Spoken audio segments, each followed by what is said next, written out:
Bismillahirrahmanirrahim. Assalamualaikum warahmatullahi wabarakatuh.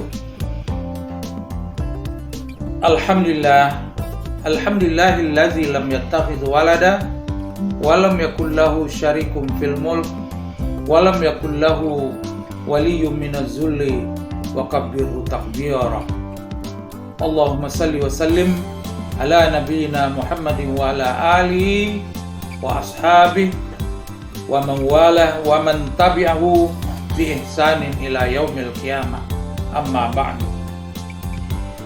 Saudara-saudara hadirin yang saya hormati, wabil khusus pada generasi muda, para pelajar dan mahasiswa. Tema kali ini adalah pemuda kekasih Allah. Allah menjelaskan dalam firman-Nya surat Al-Baqarah ayat 194 dan surat At-Taubah ayat 123.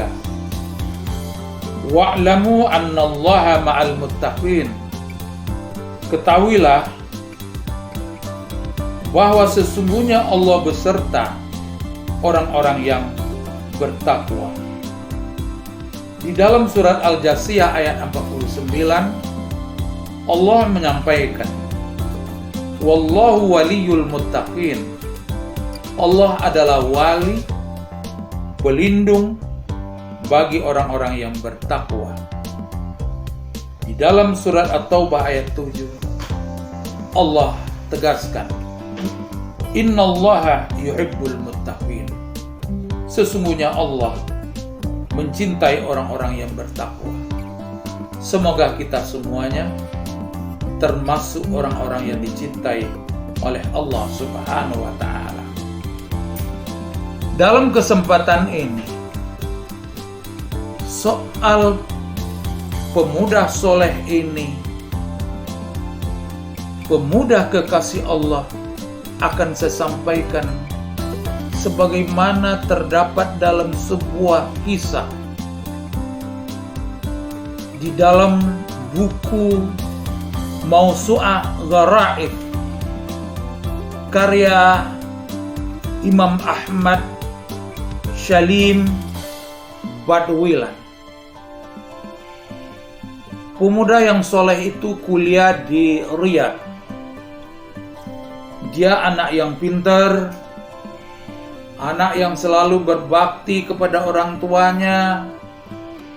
Teman-teman kuliahnya senang kepada dia karena dia juga senang membantu teman-temannya dalam belajar. Pada suatu waktu, anak atau pemuda soleh ini diajak oleh teman-temannya untuk bertemasa ke Damam. Dengan berat hati, pemuda soleh ini keberatan untuk ikut. Tapi apa boleh buat, untuk menjalin persaudaraan dengan teman-temannya, dia terpaksa juga ikut. Padahal dia paham teman-temannya itu kurang di dalam ketaatannya kepada Allah dan mengikuti sunnah Rasulnya.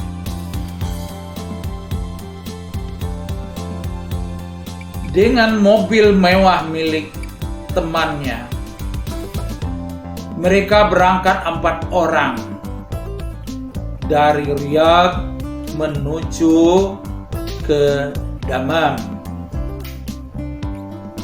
Udara di saat itu sungguh sangat panas. Setelah beberapa saat, mereka sampai di luar kota Riyadh dan melihat petunjuk jalan. Damam 300 km. Pemuda soleh ini justru berteriak, bukan Damam, tapi Jahanam 300 km. Teman-temannya berkata, kamu nggak lucu, jangan bercanda begitu ah. Tulisannya damam, kamu baca jahanam. Rabun ya kamu. Temannya menancap gas dengan kecepatan mobil 100 km lebih per jamnya. Lagu diputar keras-keras dan berbagai canda tawa dari teman-temannya itu kedengaran. Pemuda soleh ini tetap saja berzikir kepada Allah Subhanahu wa Ta'ala. Anak soleh itu diam saja dengan bertawakal kepada Allah Subhanahu wa Ta'ala. Tidak lama kemudian, seorang temannya berkata, lihat, itu damam 200 km lagi. Ya, memang perjalanan kita lancar. Pemuda soleh ini berkata, tidak, bukan damam yang 200 km, tetapi jahanam 200 km, kata pemuda soleh itu. Sudah, kamu tidur saja. Kamu gila. Dasar rabun kamu kali. Damam masa dibaca jahanam. Dia sudah menangkap bahwa perasaan teman-temannya tidak senang pada sikapnya itu. Dia diam dan selalu berzikir kepada Allah Subhanahu wa Ta'ala. Beberapa saat kemudian, sampai pada rambu jalan yang ketiga, seorang temannya berkata, lihat, kita sudah hampir sampai ke damam. Damam 100 km lagi. Kembali, pemuda soleh itu berkata, demi Allah, aku melihat tulisan itu jahanam 100 km lagi.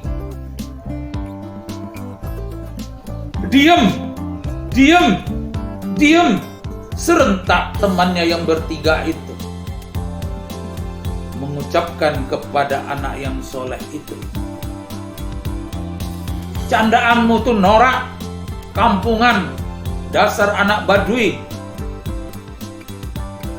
Aku terdiam dengan menyimpan amarah yang membludak. Dengan tenang saya berucap, kawan-kawan, aku mohon maaf. Sekali lagi, aku mohon maaf. Aku membuat kalian terganggu di dalam tamasya ini. Tolong turunkan aku di sini. Perasaanku kurang enak. Dengan wajah yang muram, saya mengatakan yang demikian itu, kata pemuda soleh. Teman-temannya menjawab, apa kamu sudah gila? Hah? Apa kamu sudah gila? Di gurun pasir tandus, nggak ada orang, nggak ada rumah, nggak ada apa-apa sini.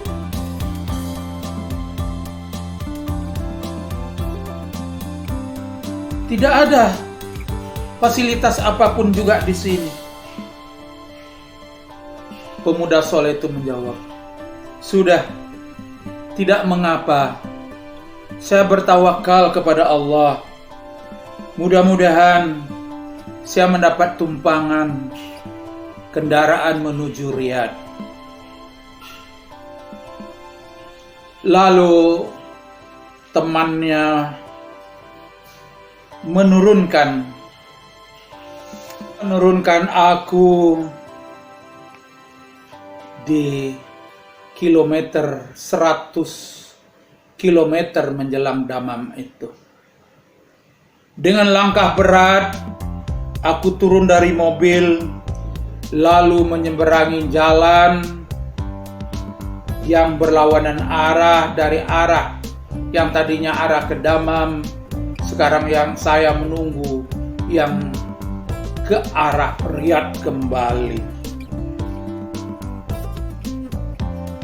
Berpuluh-puluh mobil telah lewat dan saya mencoba melambaikan tangan untuk menyetop mobil yang lewat, tapi tidak satu pun yang mau berhenti.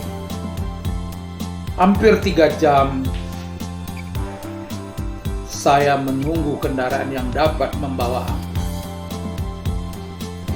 Begitu keadaannya.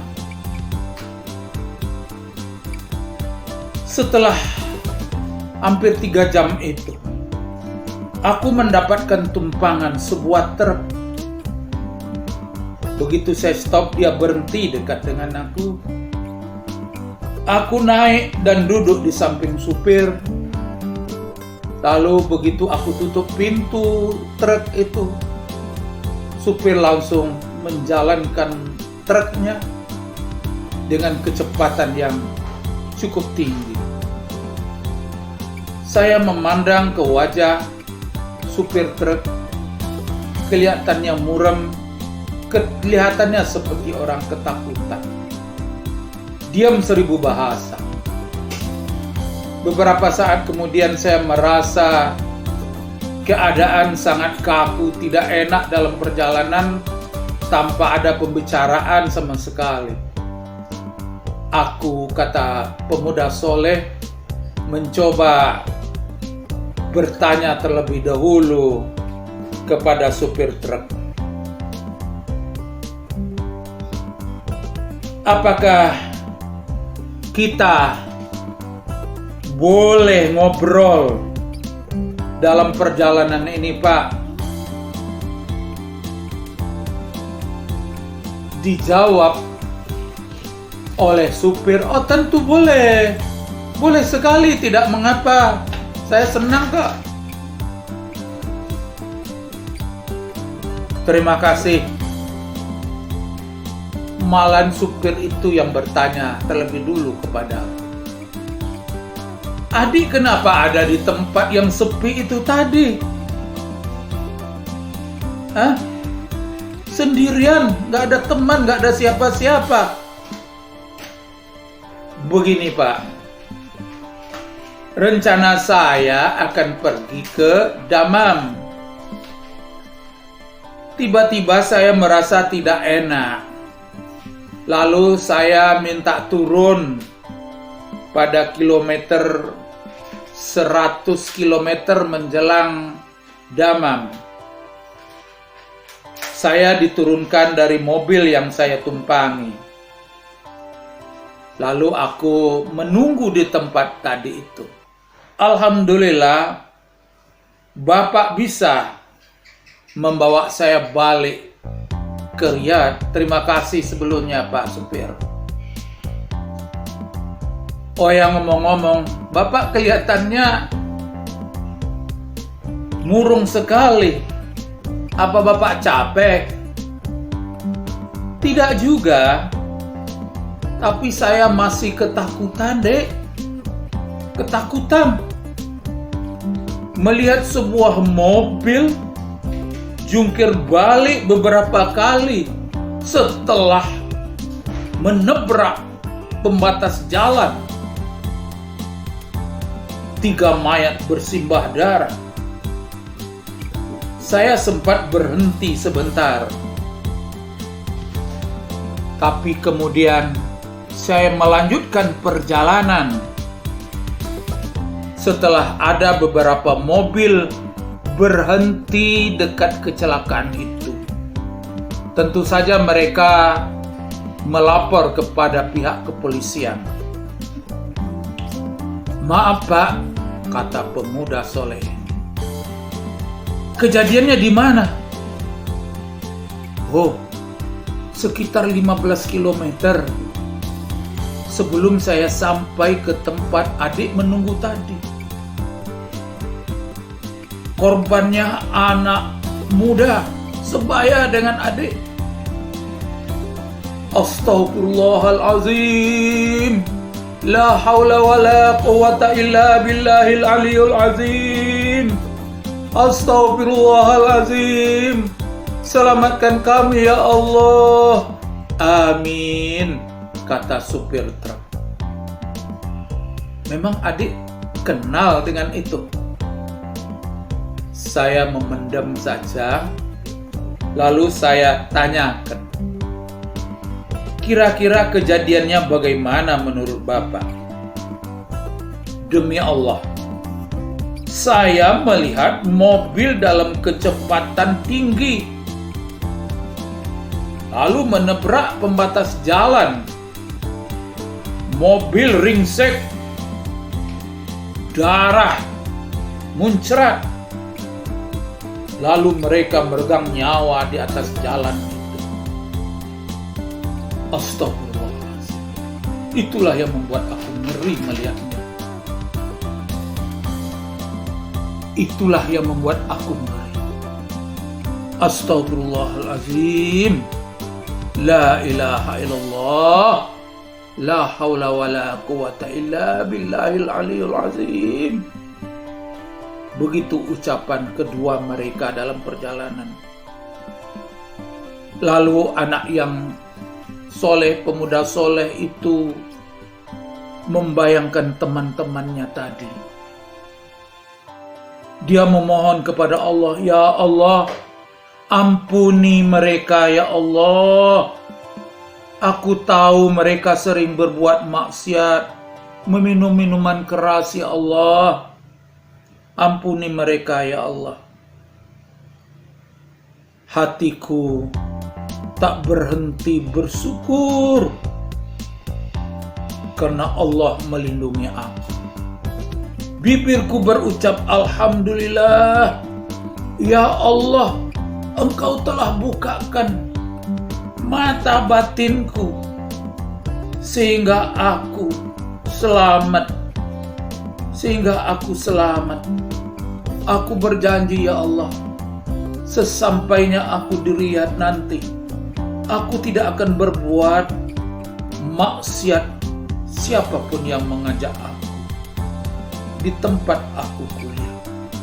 Sekecil apapun aku akan menjauhi segala bentuk larangan-Mu ya Allah. Sebagai wujud syukurku, Engkau berikan keselamatan padaku. Saya akan selalu mematuhi ibu bapakku. Ini adalah kisah nyata. Ini adalah kisah nyata, wahai saudara-saudara. Diceritakan oleh seorang syekh yang bernama Syekh Sulaiman As-Sa'ari. Dalam ceramahnya di sebuah masjid di Riyadh. Lalu dia bertanya, lalu apakah Anda sekalian tahu siapakah anak muda yang membaca Damam 100 km, Damam 200 km, Damam 100 km, tapi dia membacanya Jahanam 300 km, Jahanam 200 km, Jahanam 100 km. Tahukah Anda semuanya siapa itu? Lalu Syekh Sulaiman mengatakan, anak muda yang selamat itu adalah saya sendiri. Itu masa mudaku lah yang lalu. Masa mudaku yang lalu. Aku bertanya kepada seorang syekh, guruku, wahai syekh, mengapa aku bisa melihat kata damam menjadi jahannam. Aku dipeluk oleh Syekh. Alhamdulillah, kau telah dibukakan oleh Allah kasyaf mata, disingkapkan oleh Allah mata batinmu, sehingga melihat bahaya yang akan terjadi. Sebagaimana juga dulu Khalifah Umar melihat bagaimana laskar Islam sedang berperang, dan lalu dia memberi komando dari mimbarnya sewaktu dia berkhutbah. Saudara-saudara sekalian, kata Syekh, jadi anak muda yang selamat itu adalah saya sendiri. Mendengar pengakuan Syekh Sulaiman, kami terisak-isak menangis mendengarnya. Beliau juga dalam tangisan. Beliau dalam tangisnya berpesan, wahai generasi muda Islam, taat dan bertakwalah kalian kepada Allah. Jauhilah segala bentuk maksiat. Cintai dan patuhilah ibu bapak kalian. Semoga cita-cita kalian dikabulkan oleh Allah Subhanahu wa Ta'ala.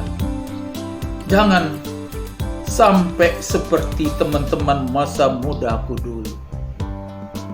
Mari kita ambil hikmah dan mau'izah dari kisah ini. Syekh Sulaiman, seorang ulama dan juga seorang ahli di bidangnya. Mari kita berupaya selalu untuk meningkatkan ketakwaan kita kepada Allah Subhanahu wa Ta'ala. Kita berdoa kepada Allah, ya Allah, Allahumma arinal haqqa haqqa warzuqna ittiba'ah, wa arinal batila batila warzuqna ijtinab. Ya Allah, tunjukkan yang hak itu hak, yang benar itu adalah benar, dan berikan kami kemampuan untuk menegakkannya. Tunjukkan yang batil itu adalah batil, ya Allah, dan berikan kemampuan kami untuk menjauhinya. Alhamdulillahirabbil alamin. Selamat berupaya meningkatkan ketakwaan kita di dalam hidup ini, sehingga kita menjadi kekasih Allah. Allah bersama kita dalam setiap langkah gerakan kehidupan kita. Walhamdulillahirabbil alamin. Billahi taufiq wal hidayah. Wassalamualaikum warahmatullahi wabarakatuh.